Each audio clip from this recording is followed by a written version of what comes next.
بسم اللہ الرحمن الرحیم۔ سب سے پہلے میڈیا کے تمام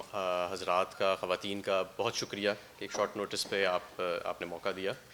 آج آپ کو پاکستان کا جو FATF کا ایکشن پلان چل رہا ہے، جس کی کل پبلک سٹیٹمنٹ اور اسیسمنٹ ہوئی ہے پاکستان کے حوالے سے، اس کے اوپر آپ کو بریفنگ دینے کے لیے اور آپ کی ذریعے پوری قوم کو بریفنگ دینے کے لیے یہ پریس کانفرنس رکھی گئی ہے۔ میرے ساتھ موجود ہیں خواجہ عدنان ظہیر صاحب، جو ڈائریکٹر جنرل ہیں FATF سیکریٹریٹ، میڈم لبنہ ملک، جو ڈائریکٹر جنرل ہیں فائنینشیل مانیٹرنگ یونٹ، محمد اقبال صاحب موجود ہیں، جو ڈائریکٹر جنرل ہیں counter terrorism, national counter terrorism authority, اور محمد عاصم صاحب، جو ڈائریکٹر جنرل ہیں counter terrorism department, ministry of foreign affairs کے۔ پاکستان کا جو یہ ایکشن پلان، موجودہ ایکشن پلان ہے FATF کا، اس میں ہم جنوری 2018 میں نامزد ہوئے تھے، اور اس کے نتیجے میں، اس نامزد ہونے کے نتیجے میں پاکستان کو FATF کی تاریخ کا، دنیا کی تاریخ کا سب سے چیلنجنگ ایکشن پلان جو ہے وہ دیا گیا تھا،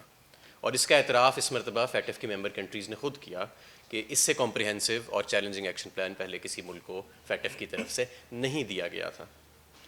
2 سال پہلے ہم یہ جو 27 نکاتی ایکشن پلان ہے، اس میں سے صرف ایک نکات کے اوپر ہم کمپلائنٹ تھے آج سے 2 سال پہلے۔ آج الحمدللہ ہم 27 میں سے 24 نکات کے اوپر کمپلائنٹ ہیں، جو کہ تقریباً 90% کمپلائنس بنتی ہے، اور یہ ایک بہت بڑی اچیومنٹ ہے میں سمجھتا ہوں۔ پہلا ہمارا ٹارگٹ تو یہ تھا جب ہم اس ایکشن پلان ہمیں یہ دیا گیا اور ہماری نئی حکومت آئی تھی کہ پاکستان کی بلیک لسٹنگ کو روکا جائے،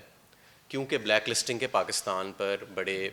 نیگیٹو اثرات پاکستان کی معیشت پر مرتب ہونے کے چانسز تھے، اور یہ ظاہر ہے کہ اس کی ایک بہت زیادہ ایک نیگیٹیوٹی اور سینٹیمنٹ اس سے نیگیٹو آنا تھا، اور ٹائم لائنز بڑی سخت تھیں، اور دنیا کا سب سے مشکل ایکشن پلان تھا۔ الحمدللہ وہ ٹارگٹ ہم نے اچیو کیا، اور پچھلی پلینری میں، یعنی یہ جو ابھی پلینری ہوئی ہے، اس سے پچھلی پلینری میں باقاعدہ FATF کنٹریز نے اور FATF سیکریٹریٹ نے یہ کہا کہ بلیک لسٹنگ اب پاکستان کے لیے آپشن نہیں رہا، کیونکہ پاکستان نے سگنیفیکنٹ پروگرس حاصل کر لی ہے۔ دوسرا ہمارا ہدف یہ تھا کہ اس جو موجودہ 27 نکاتی ایکشن پلان ہے، بلیک لسٹنگ اپنی جگہ جو اب آپشن نہیں رہا پاکستان کے لیے الحمدللہ، لیکن اس کو مکمل کیا جائے، اور پاکستان کا جو فائنینشیل سسٹم ہے، پاکستان باقی ساری دنیا کو یہ میسج دے کہ پاکستان کے فائنینشیل سسٹمز اور ٹیررزم فائنینسنگ کے جو نیٹ ورکس ہیں وہ انٹرنیشنل سٹینڈرڈ سے بھی آگے جا چکے ہیں،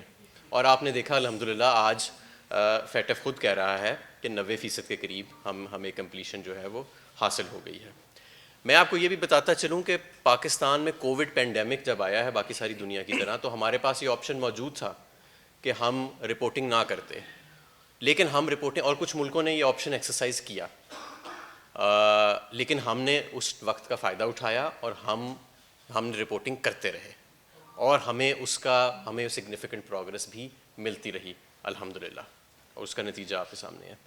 یہ جو ہم نے اتنا لمبا سفر طے کیا ہے، اور ان شاء اللہ تعالیٰ یہ ایکشن پلان بھی ہم جلد ختم کر لیں گے، جس کے 3 نکات رہ گئے ہیں جو پارشلی کمپلائنٹ ہے، اور ان 3 میں بھی بہت سارا کام ہو چکا ہوا ہے، میرے نزدیک وہ بھی ہم لارجلی کمپلائنٹ ہونے کے ان 3 میں بھی قریب ہیں۔ تو یہ دن رات کی محنت ہے، ایک ہول آف گورنمنٹ اپروچ ہے، جس کے اندر بیشتر ادارے شامل ہیں، جو وفاق میں بھی ہیں، جو صوبوں میں بھی ہیں، جو مختلف ڈپارٹمنٹس میں ہیں، فائنانس سے لے کے، فورن آفس سے لے کے، پولیس سروسز سے لے کے، کاؤنٹر ٹیررزم ڈپارٹمنٹ سے لے کے، پاکستان کی ملٹری اتھارٹیز سے لے کے، پاکستان کی سیکیورٹی ایجنسی سے لے کے، ایک ہول آف گورنمنٹ اپروچ ہے، جس کو آج ساری دنیا نے تسلیم کیا کہ ایک بہت مشکل action plan, tight time lines, سخت حالات کووڈ کے، اس کے باوجود پاکستان جو ہے اس نے ایک مثالی پروگرس جو ہے وہ اچیو کی ہے، اور ان شاء اللہ تعالیٰ یہ والا جو موجودہ ایکشن پلان ہے اسے ہم جلدی مکمل کریں گے۔ میں آپ کو یہاں یہ بھی بتانا چاہتا ہوں کہ پاکستان شاید دنیا کی وہ واحد ملک ہے اس وقت جو FATF کے ڈیول سکروٹنی کے اندر ہے۔ یہ بھی فیصلہ ہوا تھا کہ پاکستان ڈیول سکروٹنی میں رہے گا، کیونکہ ایک MER کا جو ان کا نارمل پروسیس ہے وہ بھی ساتھ چل رہا ہے، تو ہم ان پیرلل ہمارا پوری جو حکومت ہے وہ، اور سارے ڈپارٹمنٹس جو ہیں گورنمنٹ کے اور سارے ادارے، وہ ان پیرلل جو ہمارا ڈیول ایویلیویشن کا پروسیس ہے، جسے ہم MER کہتے ہیں، APG کا MER، اس کی کمپلیشن کے لیے بھی دن رات جو ہے وہ کوشاں ہیں، اور اس کی علیحدہ رپورٹنگ ہو رہی ہے، اور اس کی علیحدہ رپورٹس اور ان کی ریکمنڈیشنز کے اوپر کمپلائنس جو ہے وہ علیحدہ جا رہی ہے. تو میں صرف پوری قوم کو یہ یقین دلانا چاہتا ہوں کہ بلیک لسٹنگ جو ہے اسے ہم پاکستان الحمدللہ اوائڈ کر چکا ہے. نہ صرف اوائڈ کر چکا ہے بلکہ اب ہم ایکشن پلان کو پاکستان کے جو FATF کا ایکشن پلان ہے اسے مکمل کرنے کا ہم نے ٹارگٹ کیا ہوا ہے,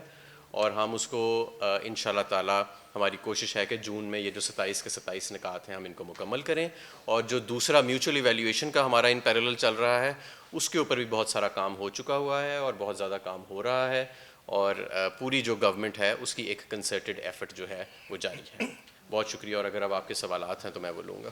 یہ بتائیں کہ سب سے جو مشکل ٹاسک تھا اس میں ابھی تک,